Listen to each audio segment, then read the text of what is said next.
Obrigado, Ana. Bom, o que eu vou apresentar para vocês é assim um esqueleto, né, da minha pesquisa de doutorado, cujo título é Conteúdo não conceitual nas investigações lógicas de Russell. Eu trabalho na interseção com a filosofia analítica, né, o debate sobre conteúdo não conceitual. E o título que eu escolhi para essa apresentação é uma alusão aqui a Merleau-Ponty, né, o primado da percepção e suas consequências aporéticas no primeiro Russo. O Merleau-Ponty tem um texto que a gente leu no grupo, que é o primado da percepção e suas consequências filosóficas, e acho que vai ficar um pouco claro essa alusão ao final. Bom, então é isso, eu preparei um texto, vou ler, mas fazer também alguns comentários, e eu vou de fato expor assim a pesquisa. Eu pretendo apresentar o tema, a problemática, a metodologia, e tentar, assim, minimamente desenvolver um dos níveis da problemática, né? Então, primeiro ponto, eu vou apresentar o tema da pesquisa. Então, pensamentos vazios, intuições míticas. Pensamentos sem conteúdo são vazios, intuições sem conceito são cegas, né? A crítica, citação do Kant, né? A crítica, não, a clássica citação do Kant, da crítica. O conhecido slogan kantiano é o que está na base do debate contemporâneo, predominante na filosofia analítica, sobre a natureza do conteúdo da percepção. Mais precisamente, é ele que dá forma ao chamado conceitualismo da experiência, a teoria segundo a qual a experiência só é possível como experiência conceitual. É, Em sua aplicação ao domínio específico da percepção, porque, claro, a gente pode falar de experiência estética, experiência mística, né? Estou falando da experiência perceptiva. Nesse domínio, o conceitualismo dirá que a doação do mundo à nossa experiência perceptiva é uma realização conceitual, uma realização ativa, né? Uma realização do intelecto, do entendimento. Segundo essa concepção, há um caráter, então, normativo na nossa experiência das coisas, né? Quando a gente abre os olhos, por exemplo, e olha para o mundo. Isso é já é uma espécie de atividade, né? Ainda que implícita. Isso significa que nós somos, de algum modo, responsivos ao mundo. Então, o que significa esse caráter normativo da percepção, que é a tese do conceitualismo, né? Significa que, ao perceber as coisas, ou seja, quando eu reparo, eu olho para o lado e vejo as coisas, há uma atitude operante de um dever ser. Ou seja, eu sou instado a responder ao mundo. E isso é o quê? É um juízo. Ou seja, ao perceber o mundo, automaticamente, ou seja, implicitamente, eu julgo que o mundo existe. Então, ao olhar o mundo, eu já estou elaborando um juízo sobre o mundo, um juízo de existência. Eu digo que o estado de coisas é. Ora, e aí o conceitualismo vai partir desse fato e desenvolver as consequências dele. Então, para que este juízo seja possível, para que haja um nível implícito de juízo ao perceber o mundo, é necessário que o mundo seja minimamente do mesmo tipo que aquilo que compõe nossos pensamentos, quando elaboramos juízo sobre as coisas. Assim, independentemente de que tipo seja esse conteúdo do juízo, nominal, proposicional, e aqui eu remeto ao Brentano, que tinha aquela teoria do juízo, que o conteúdo do juízo não é proposicional, mas nominal, independentemente disso, depreende-se da teoria conceitualista uma certa homogeneidade entre percepção e juízo, o que confere, sem dúvida, um caráter intelectual ao modo como o mundo se abre à nossa experiência. Então, basicamente, essa é a ideia que está por trás do conceitualismo da experiência. Em reação a isso, muito se tem dito nas últimas décadas sobre a presença de elementos não conceituais na experiência perceptiva. E, bom, sobre as variadas formas na qual essa presença é explorada na literatura, esse termo não conceitual, essa ideia de conteúdo não conceitual é uma ideia muito interdisciplinar, né? Ela tem entrada na biologia, na neurociência, na psicologia, aí na filosofia. E, bom, nessas variadas formas, a gente pode identificar um traço comum, claro, aqui resumindo bastante, né? Que resume a ideia central por trás daquilo que eu estou chamando, então, de não conceitualismo da experiência. A ideia de que a doação do mundo, a nossa experiência, é independente dessa atividade de juízo, essa atividade judicativa. Ou seja, isso garante a viabilidade de um tipo de experiência pré-judicativa, ou então não judicativa. São coisas distintas, né? Mas enfim. Garante a possibilidade de uma relação com o mundo que não seja uma relação estritamente conceitual.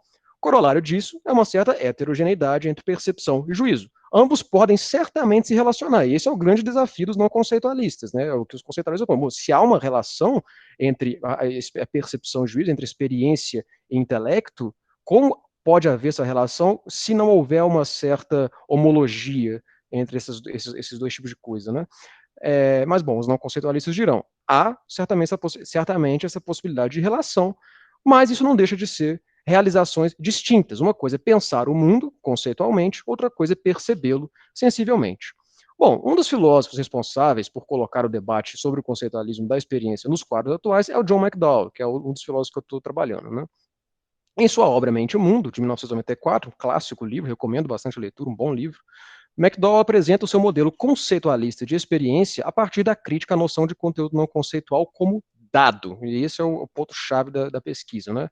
Essa noção ela remonta à célebre crítica do Sellers ao mito do dado, realizada nesse livro Empirismo e Filosofia, nesse texto, né, do Sellers, Empirismo e Filosofia da Mente, de 56, que é um texto clássico na filosofia analítica, um verdadeiro divisor de águas na filosofia analítica. É, em suma, o que o McDowell faz é retomar a crítica sellarsiana às concepções dualistas da relação mente-mundo, e aqui simplificando muito Sellars, o argumento do Sellars é muito complexo, mas não é o interesse do nosso encontro aqui é fenomenologia, mas só para dar o pano de fundo da minha pesquisa, né? Então, partindo das críticas de Sellars a um certo dualismo da relação mente-mundo, sujeito-objeto, e a toma como ponto de partida para a formulação da sua posição conceitualista. Então, o que o Sellars faz? Apresenta um argumento que coloca em xeque todo modo de equacionar a relação subjetividade e mundo em termos de um puro contato do objeto em um sujeito. E aí, independe se esse objeto é um sense datum, né, ou seja, um puro qualia sensorial, ou se é um objeto físico no mundo, o que importa aqui, o que está em jogo é a separação entre dois entes, sujeito, objeto, que de algum modo entram em uma relação de puro impacto da coisa na subjetividade. Qualquer concepção que parta desse pressuposto dualista recai naquilo que o Sellars chama de visão mítica, a visão de que há algo como esse puro dado bruto, despojado das contribuições ao entendimento, e que de certo modo entra em relação com o entendimento. Para Sellars, tudo aquilo que é dado ao sujeito seria já dado com algum grau mínimo de contribuição do entendimento, seria já então minimamente carregado conceitualmente. Numa palavra, o nosso contato primitivo com o mundo é já uma certa realização do entendimento. Então aqui a gente remonta um pouco a Kant também, né? Qualquer tipo de apelo a uma doação pura do mundo, a uma autêntica apresentação do mundo radicalmente livre de elementos subjetivos, recairia fatalmente nos imbróglios do mito do dado. Eu comecei falando de McDowell, acabei falando de Sellars, né? Bem rapidamente sobre isso, o McDowell tem o mérito de ter resgatado o argumento do Sellars e livrado esse argumento dos compromissos cientificistas, né? O Sellars ele era um cientificista hardcore, né? Ele tinha aquela coisa de que há uma imagem manifesta do mundo, ou seja, isso que o mundo é quando a gente olha para ele, uma par de objetos coloridos, etc. E tem a imagem científica que fala que, na verdade, o que há são átomos e moléculas e campos de energia, campos de força e coisas do tipo. E se elas vai dizer que a imagem científica é a verdade, a imagem verdadeira, a imagem manifesta, a imagem falsa, coisas do tipo. McDowell fala, e o argumento do mito do dado, do Sellars, é um momento nessa concepção para justificar essa concepção cientificista dele. McDowell não, McDowell é um filósofo do senso comum e fala, não, o argumento pode ser independente desses compromissos cientificistas do Sellars, mas eu vou acabar tendo que recuperar um pouco o Sellars na minha tese, porque o argumento mais forte, de fato, está nesse texto, Empirismo e Filosofia da Mente. Bom, não vou falar mais de Sellars e McDowell, vamos para o Russell então. Né? Como destaca Gunter, que é um sujeito que fez uma coletânea que é referência para quem estuda conteúdo não conceitual, a distinção entre o conceitual e o não conceitual se dá no interior do gênero intencionalidade. Isso significa, então, que o debate analítico contemporâneo sobre a natureza do conteúdo da percepção é um debate sobre a natureza da intencionalidade. Ora, a gente vai a Russell, então, né? Parágrafo 146 de 10, Russell diz: o título do problema que abarca a fenomenologia inteira se chama intencionalidade. Por si só, isso já basta para a inclusão da fenomenologia, especificamente husserliana, nesse debate. Aqui eu estou no campo da justificativa da pesquisa, né? Bom, para além da mera afinidade genérica, porém, a gente vê que Russell, já desde as investigações, considerava a clarificação da relação entre intuição sensível e pensamento conceitual a principal tarefa da fenomenologia do conhecimento.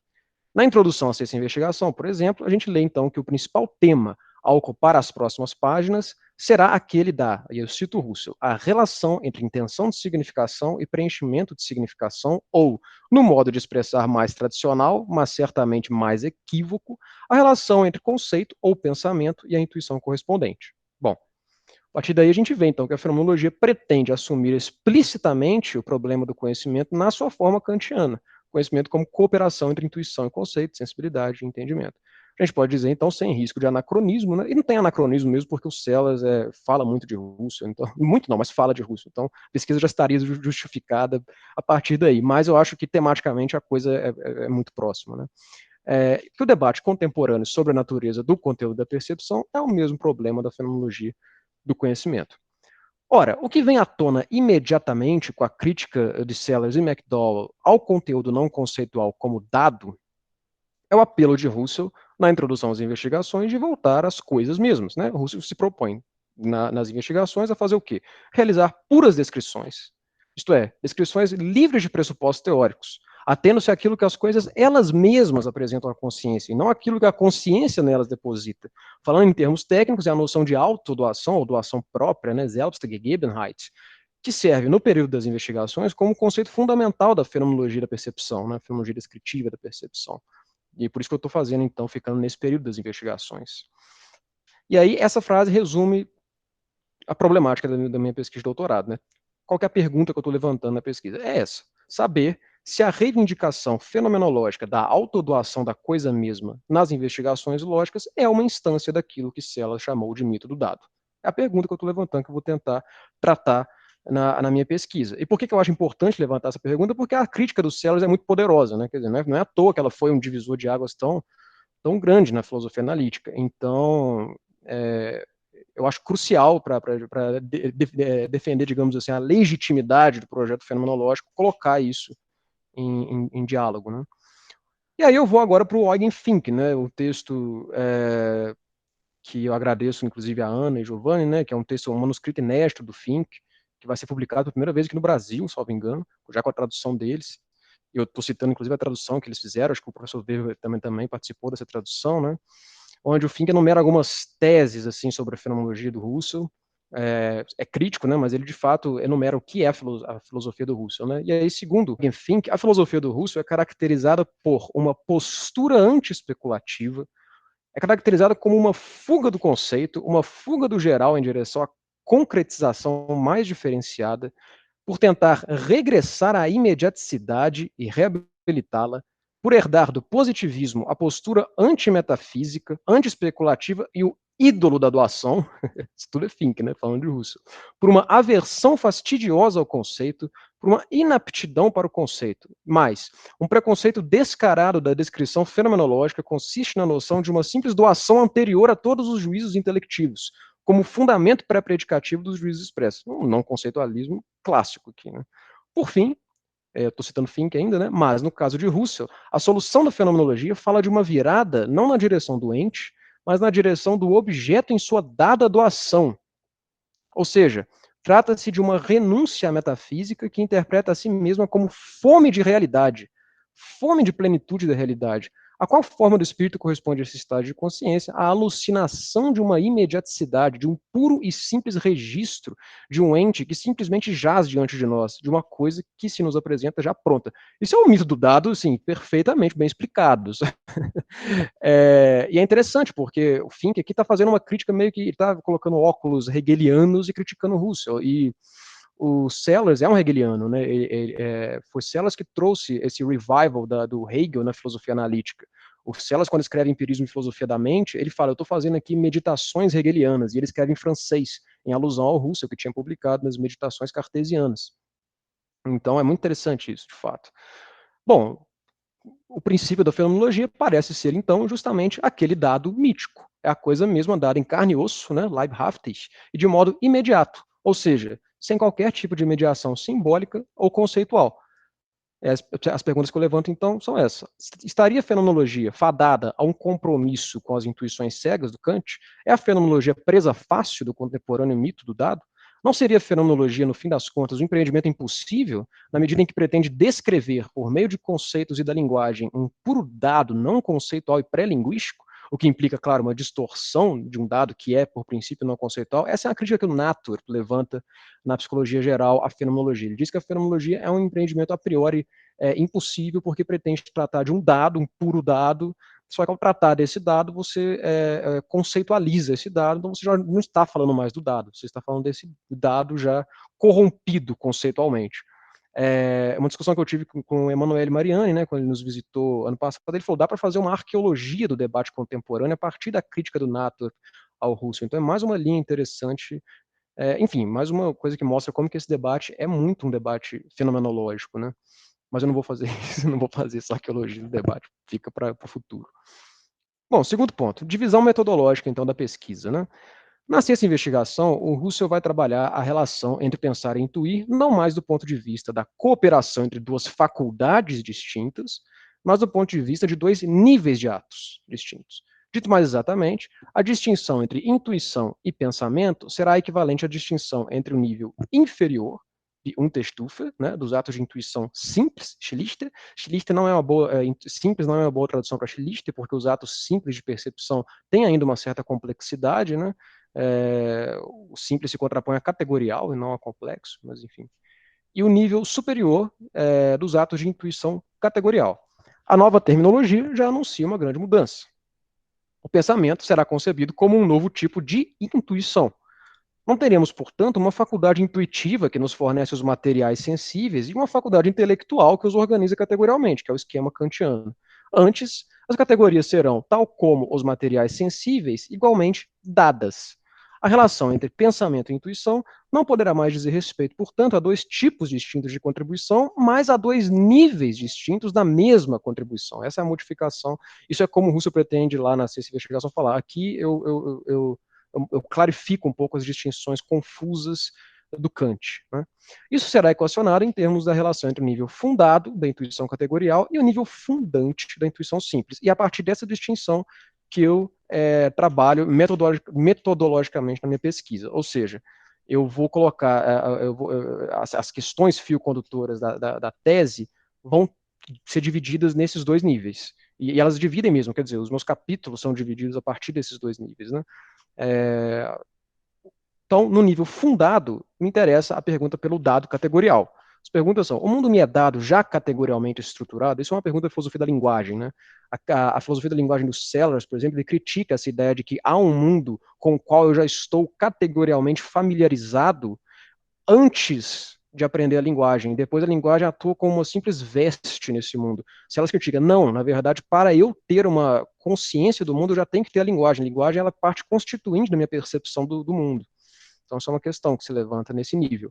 Falar em intuição categorial resulta necessariamente em uma dessubjetivação radical das formas lógico-categoriais? Para que eu possa pensar as coisas, é necessário que as coisas sejam já conceitualmente contaminadas? Isso aqui é um termo do Sellers. O ver como é tão primordial e pervasivo como ver que, aqui uma coisa meio heideggeriana, né? Ou seja, eu só posso ver que as coisas são tal e tal, na medida em que as vejo como tal e tal.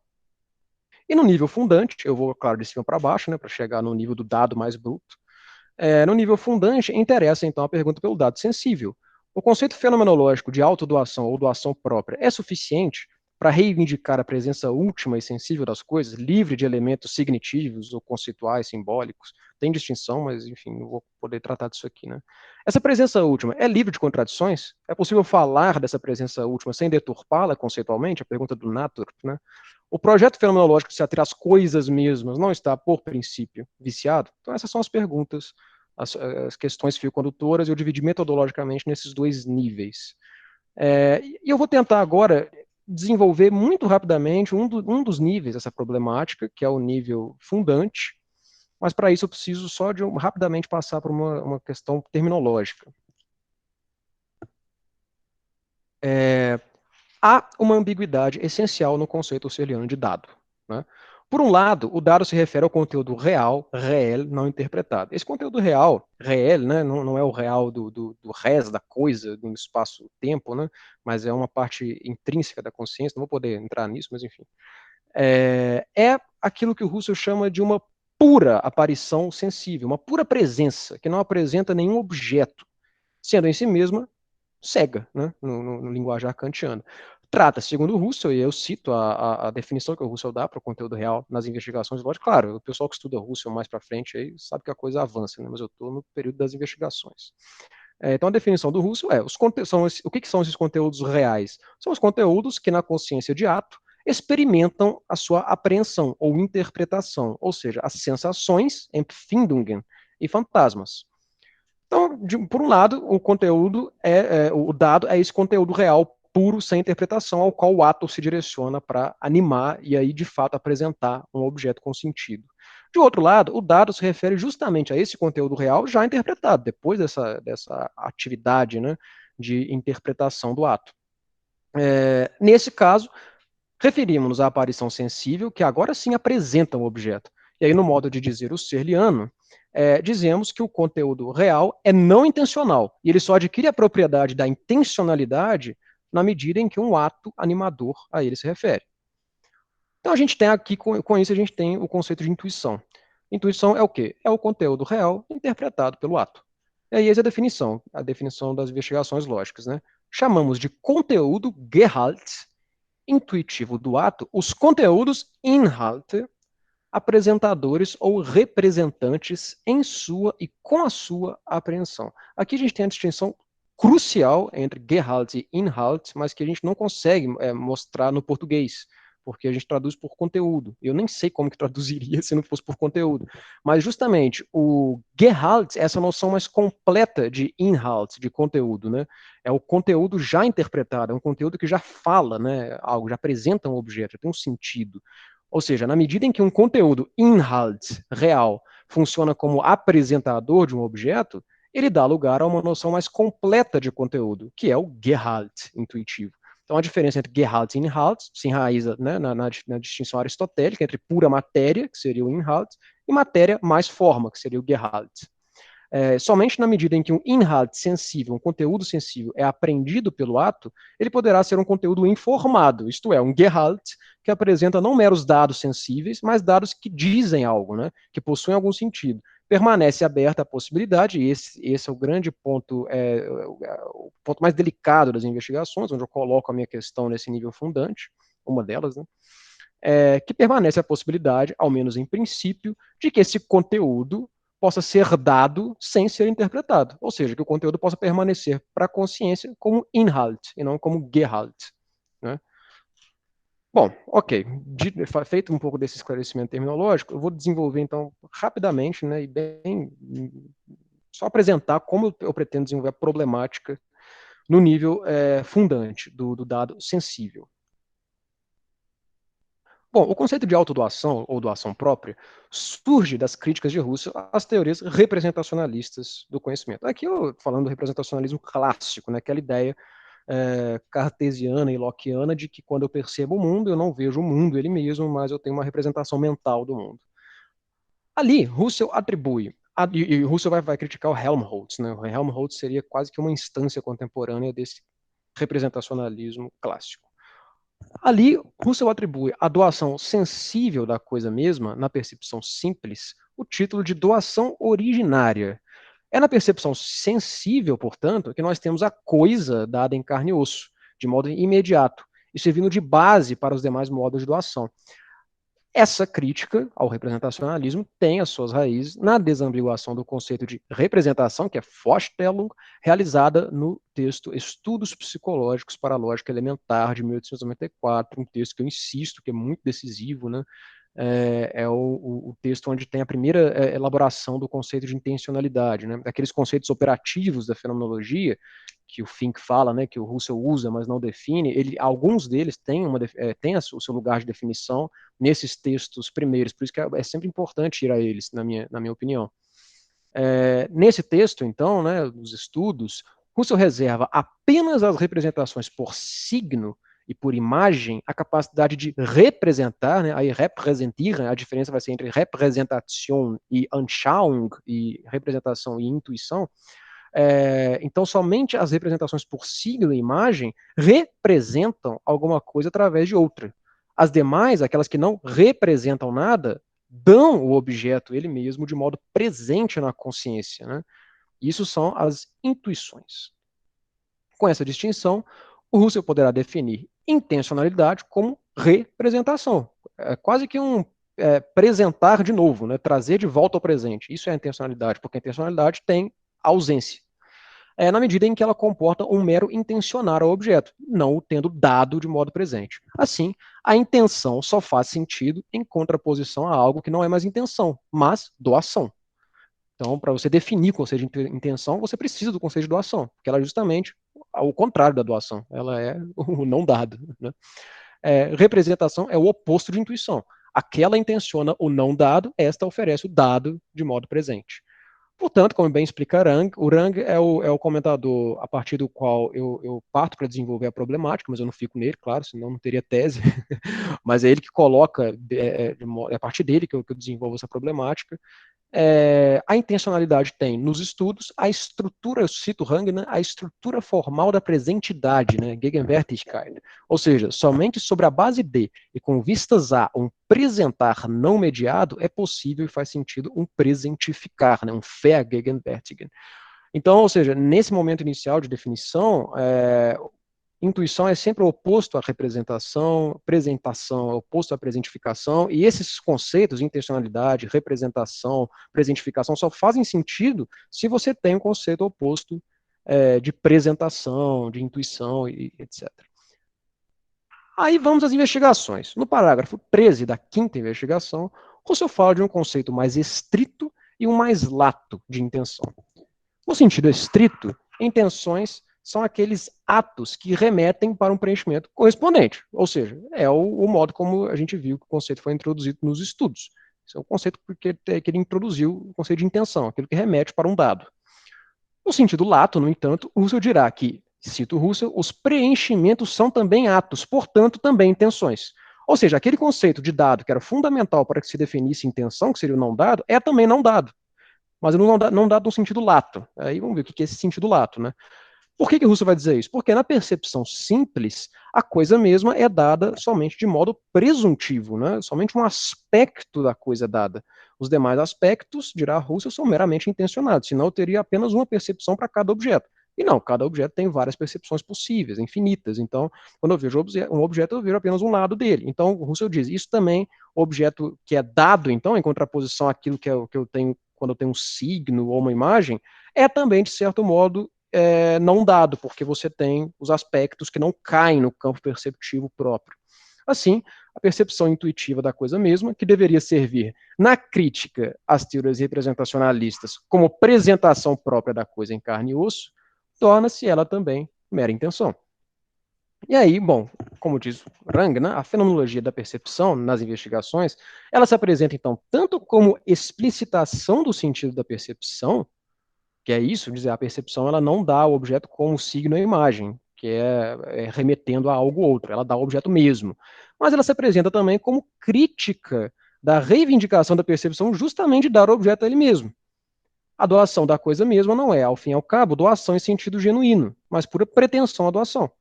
Isso é o que o Rank chama de dilema da fundamentação. Qual que é esse dilema? Né? O dado que deveria fundar a intenção é também a intenção. Então você não tem como fundar a intenção, sendo que a intenção é fundada na intenção.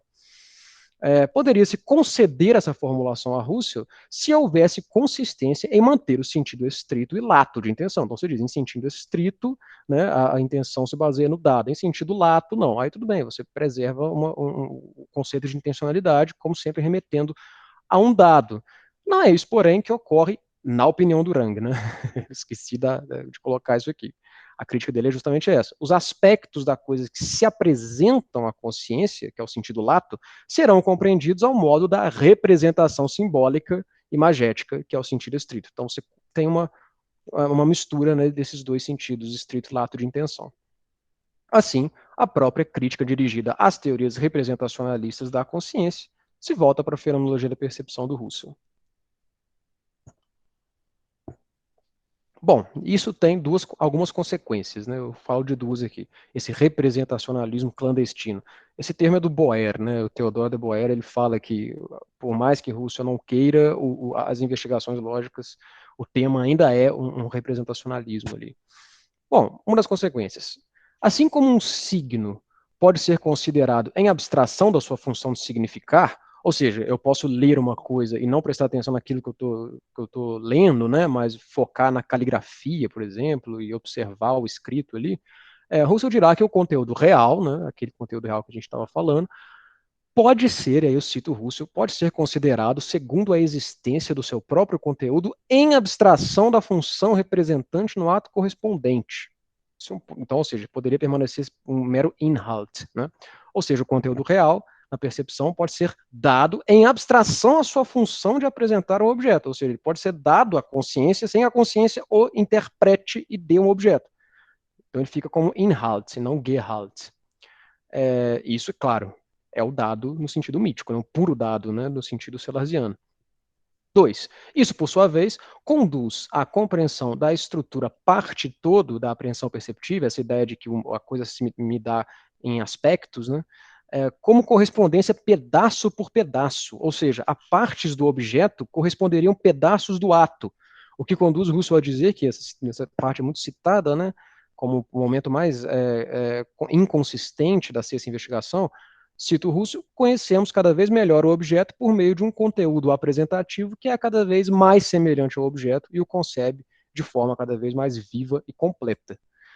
Ora, né, para que uma parte da percepção entre numa relação de semelhança com a parte do objeto, é necessário que este objeto esteja já constituído, ou seja, dado, o que contradiz a definição de intuição, que conferia a função de constituição do objeto à interpretação que o ato exerce sobre o conteúdo real sensível. Então, quer dizer, e você falar de semelhança aqui, aí você volta de cabeça, né, no representacionalismo clássico, né? As ideias são semelhantes à coisa, né? Bom, segundo Rank, é justamente esse tratamento fenomenológico insatisfatório da noção de autodoação que está na base do modo problemático com o qual o Russell pretende trazer a clareza suficiente, são palavras do Russell, né, as distinções kantianas entre intuição e conceito. O Rank vai mais longe e conclui que essa dificuldade de princípio das investigações é o que impede Russell de trabalhar nos quadros da concepção kantiana de conhecimento, como cooperação entre sensibilidade e entendimento. Antes, a compreensão da estrutura básica da percepção como correspondência pedaço por pedaço fará com que Russell tome como ponto de partida, eu cito Hang, de uma teoria do conhecimento, a pergunta de Descartes sobre a verdade da certeza da reivindicação das ideias da percepção sensível de representarem o mundo exterior. Sendo essa a concepção de conhecimento que Russell perseguirá, por exemplo, a partir da redução fenomenológico-epistemológica em A Ideia da Fenomenologia. O Hang não está sozinho, né, nessa interpretação. Proust também é um outro comentador que é da mesma opinião. Em suma, é isso, é a partir daí que eu vou desenvolver a problemática desse nível, da parte 3 da tese. A parte 2 eu vou tratar do nível fundado. Eu resolvi falar da parte 3, que é o que eu não fiz ainda. Eu já estou, inclusive, terminando de escrever a parte 2, mas eu resolvi falar do que eu ainda não fiz. Onde a gente vai lidar, então, com a problemática do dado sensível. A fenomenologia da percepção das investigações, que parecia, a princípio, orientar-se por uma abertura originária do mundo da consciência, e essa é a angústia do McDowell, né? O McDowell abre o livro dele, Mente e Mundo, falando da angústia de uma presença do mundo mesmo, e não da minha consciência, né? Ou seja, de me ver livre do subjetivismo idealista, coisa do tipo. As investigações acabam se enredando, então, nas confusões representacionalistas, que apartam a consciência do mundo e buscam intermediários capazes de reconectá-los. Ou seja, e aí resumindo o que eu falei tudo nessa parte final, se a princípio reivindicava-se fenomenologicamente a presença direta da coisa mesma, as premissas da teoria levam, no entanto, à ocultação da coisa por vestes simbólicas. Eis como isso ocorre. Em princípio, a fenomenologia ensina que a coisa não é dada de modo absoluto. Ou seja, o nosso contato primitivo com o mundo é inadequado. A coisa se dá sempre em perspectivas e o objeto não é, portanto, simplesmente dado, mas constituído pelo poder da consciência de fusionar, né, Verschmelzung, que é o conceito, as partes perspectivísticas em um todo. A gente rompe, assim, com o divórcio entre consciência e mundo. A doação do mundo é dependente do poder constituinte da consciência. E é o mundo mesmo, e não um representante simbólico seu, o mundo só pode aparecer porque a consciência o constitui. Posteriormente, no entanto, essa relação de parte todo será compreendida em termos de partes simbólicas que representam as demais partes, o que leva Russell a falar da exigência de uma correspondência entre pedaços do ato e partes do objeto. Ora, essa exigência rompe claramente com o ensinamento inicial, pois, para que haja uma tal correspondência entre pedaços do ato e partes do objeto, é necessário que esse objeto esteja já dado, de modo absoluto, anteriormente a qualquer atividade constituinte da consciência. A consciência entraria em cena somente depois, em busca de uma adequação dos seus objetos interiores dados com os objetos dados do mundo exterior. A gente tem dois níveis do dado, então, dos Sellers, né?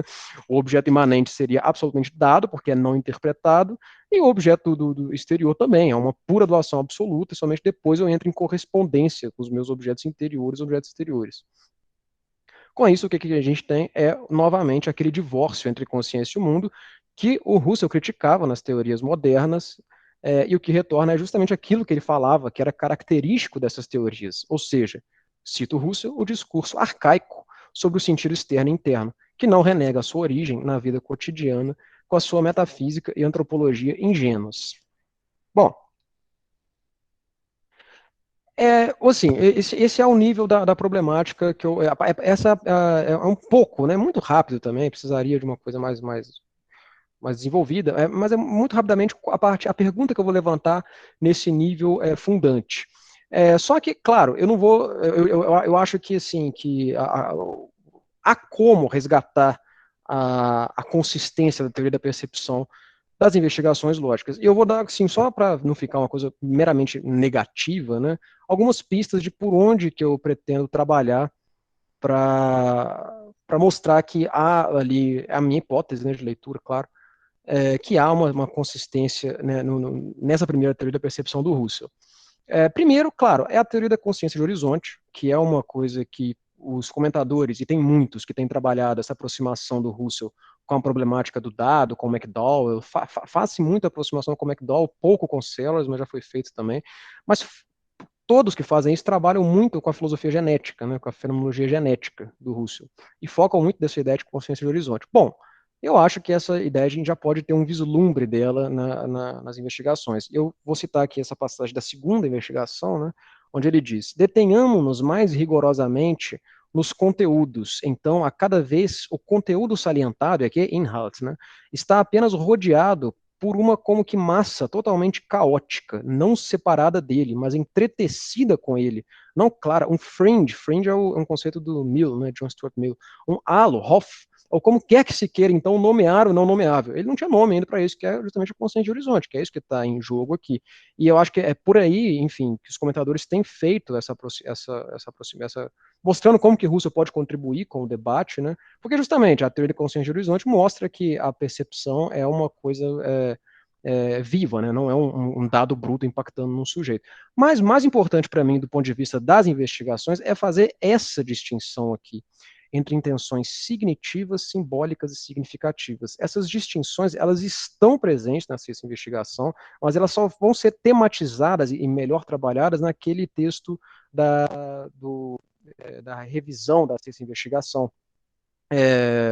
Mas, assim, o Giovanni até comentou, né, no encontro passado, das presentificações signitivas, a distinção, bem rapidamente, qual que é? Você vai dizer, na percepção, nós temos tanto intenções signitivas, simbólicas e significativas. Intenções signitivas é a relação entre esse dado, essa sensação, esse infindum, esse conteúdo real, e o objeto. Portanto, é para sempre, como o Giovanni bem disse, né, não preenchível, né? Porque o objeto sempre vai me dar por um aspecto só, eu nunca vou ter o objeto na sua totalidade. Então, as intenções signitivas, elas são sempre, para sempre, não preenchidas. As intenções simbólicas é a remissão de um aspecto a outro na coisa, então ela pode ser preenchida. Eu vejo um lado do livro e eu viro e vejo a contracapa do livro. Então, um aspecto remete ao outro. Eu vejo um lado, ao ver esse lado, eu tenho uma intenção simbólica do lado de trás, ao virar, eu preencho aquilo que era uma intenção simbólica.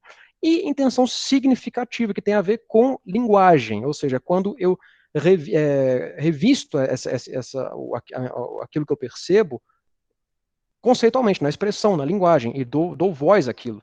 Só que o Russell vai dizer, esses dois tipos de intenção significativa e simbólica são não conceituais, para usar o Russell fala em unbegrifflich, mas talvez tenha, preciso fazer alguma, né, aí a coisa pode ficar talvez anacrônica, mas ele fala. Mas ele vai dizer, essas intenções significativas e simbólicas, elas sim são no nível não conceitual, pelo menos não expresso pela linguagem, mas é possível perceber um objeto sem que eu o expresse pela linguagem, sem que eu tenha o conceito